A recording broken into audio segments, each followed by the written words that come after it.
So my question was, maybe you can help me a little bit with, you know, the mantra keeps me really alert to dive into this mantra, or the counting keeps me counting.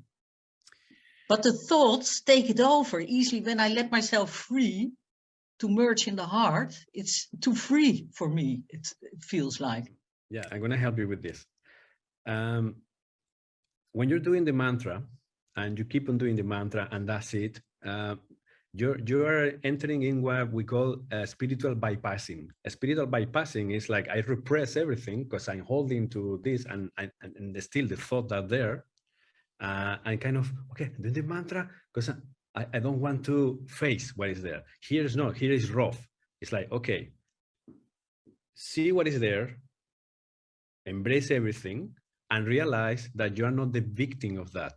No matter how many thoughts are there, you're bigger than this because they are not part of you. You're the sky. Those thoughts, they are clouds. Clouds cannot change the sky.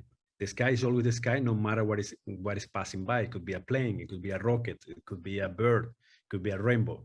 The sky is the sky. And now you realize that you don't need to hide yourself under a cloud, beautiful cloud, and say Om Mani Padme Hum or other mantras, because I know everything is there, but I'm more powerful than this. Why all these thoughts they are there? Because I'm giving them my attention. I'm giving them my energy. So I'm going to remove my attention and my energy, and I'm going to place it in my heart. That would be the next step. So when the thoughts are coming, they need to know. They need some interaction with you. But when they come to you, for example, Buddha used to say, oh, energy of the habit energy, I see you. And when they say, I see you, it drops himself into the heart and then let it pass. Because it's just a habit talking to you, because it doesn't exist. It's just your own energy, because we are creators, but we are creating with the wrong fuel, which is fear, because those thoughts, normally, they don't come to tell you how beautiful you are. They are programmed in the opposite. They want conflict.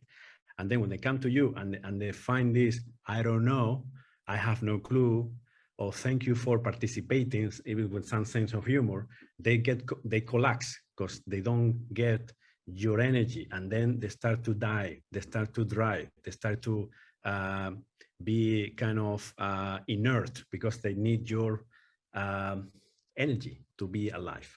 So that's why I know that for you it works, but it's going to be a moment that you have to get out of the comfort zone and face your own demons. You have to face all that.